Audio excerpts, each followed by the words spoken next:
নমস্কার বন্ধুরা, happy nomad লাইফে সবাইকে স্বাগত জানাই। মহাকুম্ভের প্রথম পর্ব থেকেই বলেছিলাম মহাকুম্ভে শুধুমাত্র স্নান করা নয়, তার সঙ্গে আমাদের ধর্ম, আমাদের সংস্কৃতি সম্পর্কে জানা ও তার গৌরব অনুভব করাটাও উদ্দেশ্য হওয়া উচিত। তাই মহাকুম্ভের অনেক ক্যাম্প, অনেক টেন্টের মাঝে এই গেটটাকে দেখে বাইকটা অটোমেটিকই দাঁড়িয়ে গেল।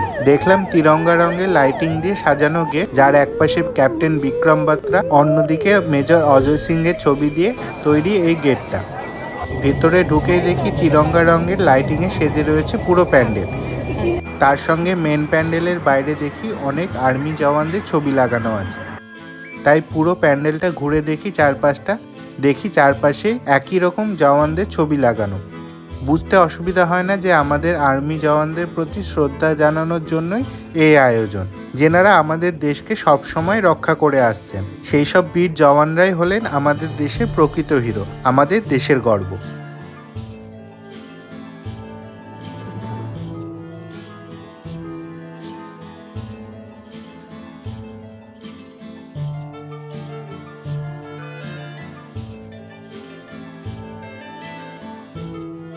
তার সঙ্গে দেখি ভিতরে রয়েছে প্রচুর যজ্ঞকুণ্ড। কেন এত যজ্ঞকুণ্ড সেটা বুঝতে পারলাম না, যেটা পরবর্তীতে জানতে পারি। তার সঙ্গে দেখি বাইরেও অনেক জওয়ানদের ছবি রয়েছে, আর সবার উপরে রয়েছে আমাদের গর্বের ভারতের জাতীয় পতাকা। সেই সঙ্গে এই প্যান্ডেলের সাইডে বিশাল একটা লঙ্গরের ব্যবস্থা হয়েছে। বহু মানুষ এখানে বসারও ব্যবস্থা আছে। বহু মানুষ তাদের রাতের খাবার সেরে নিচ্ছেন এখান থেকে। এই দেখতে দেখতে ওখানকার একজনের সঙ্গে কথা হয়, আর আমার ভাঙা ভাঙা হিন্দিতে জেনে নিই এই প্যান্ডেল আর যজ্ঞকুণ্ড সম্বন্ধে।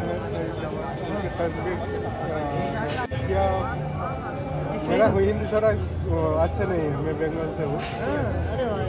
तो ये बताता हाँ हाँ इसलिए ये शहीद हुए। हाँ हाँ वो तो पता चला है, लिखा है शहीद।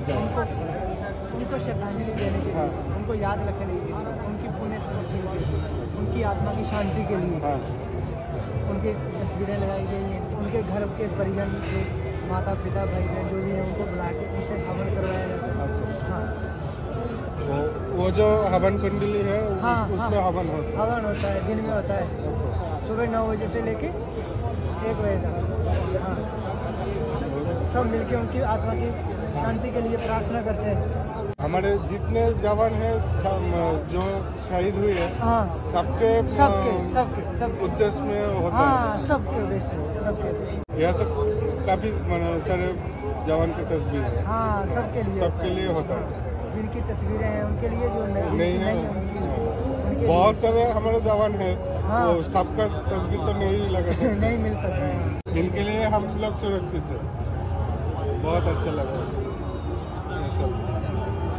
पाया आपने भोजन पाया? भोजन बहुत सारे कहाँ रुका, कहाँ है? वो 12 नंबर सेक्टर। अभी लास्ट तक रुकेगा? कब तक जाएगा? लास्ट तक कल सुबह।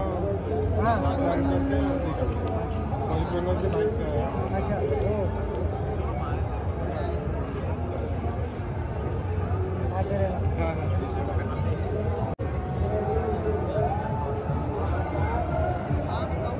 তো যেমনটা উনি বললেন, আর পিছনেও দেখতে পাচ্ছ আমাদের জাতীয় পতাকার কত সুন্দর উঠছে হাওয়ায়। সনাতন ধর্ম শেখায় যে আমাদের দেশমাতৃকার রক্ষা করাই হচ্ছে আমাদের পরম ধর্ম। সেই দেশমাতৃকার রক্ষা করতে গিয়ে এরকম প্রচুর জওয়ান আছেন বা প্রচুর আর্মি আছে যারা বীরের শহীদ বরণ করেছেন বা বীরের মৃত্যুবরণ করেছেন, তাদের শ্রদ্ধা জ্ঞাপন করতেই এখানকার প্রচেষ্টা। এখানে দেখো বহু বীর জওয়ানের ছবি দেওয়া আছে, যেনারা শহীদ হয়েছেন বিভিন্ন যুদ্ধক্ষেত্রে বা আমাদের দেশমাতৃকাকে রক্ষা করার জন্য তিনারা শহীদ হয়েছেন বিভিন্ন সময়ে, কিন্তু আমাদের দেশমাতৃকার উপরে কোনো আঘাত তারা আসতে দেননি। তো তাদের শ্রদ্ধা জ্ঞাপন করতেই এনাদের এই প্রচেষ্টা। তার সঙ্গে দেখায় যে এখানে প্রচুর অগ্নিকুণ্ড আছে বা যজ্ঞকুণ্ড আছে, দেখতেই পাচ্ছ প্রচুর যজ্ঞকুণ্ড আছে সারি সারিতে। তো প্রতিটা যজ্ঞকুণ্ডে সকাল 9টার থেকে উনি বললেন যে সকাল 9টার থেকে এখানে যজ্ঞ হয় এই বীর শহীদদের শ্রদ্ধা জ্ঞাপন করতে। আর এই বীর শহীদদের পরিবারবর্গকেও এখানে আমন্ত্রণ করে তাদেরকে এটা বোঝানো হয় যে তাদের সন্তান বা তাদের স্বামী বা তাদের ছেলে বা তাদের যেই সম্পর্কেই হোক, তিনারা দেশের জন্য কত বড় কাজ করে গিয়েছেন যে নিজেকে মৃত্যুবরণ করতে দ্বিধাবোধ করেননি, কিন্তু নিজের প্রাণ দিয়ে নিজের দেশমাতৃকাকে রক্ষা করেছেন। তো তাদের প্রতি এই শ্রদ্ধা জ্ঞাপন অবশ্যই যুক্তিযুক্ত এবং অবশ্যই একটা ভালো প্রচেষ্টা, সেটাই আমার মনে হচ্ছে। এখানকার প্যান্ডেলটাও তাই সেজে উঠেছে তিরঙ্গা কালারের লাইটিং দিয়ে। তার সামনেই আমাদের জাতীয় পতাকা, আমাদের সুন্দর পতাকা, আমাদের গর্বের পতাকা জ্বলজ্বল করছে। কুম্ভ মেলা সবাই হয়তো শুধুমাত্র ধর্মীয় মেলা বলেই জানে, কিন্তু আমাদের সনাতন ধর্মে যে দেশপ্রেম সবার উপরে, সেটা বুঝতে পারলাম এখানে এসে। তোমাদের এই ভিডিও কেমন লাগলো সেটা জানিও। যদি ভালো লেগে থাকে তাহলে কমেন্টে জয় হিন্দ অবশ্যই লেখো। দেখা হচ্ছে পরের পর্বে, ততক্ষণের জন্য সবাই ভালো থেকো, টাটা।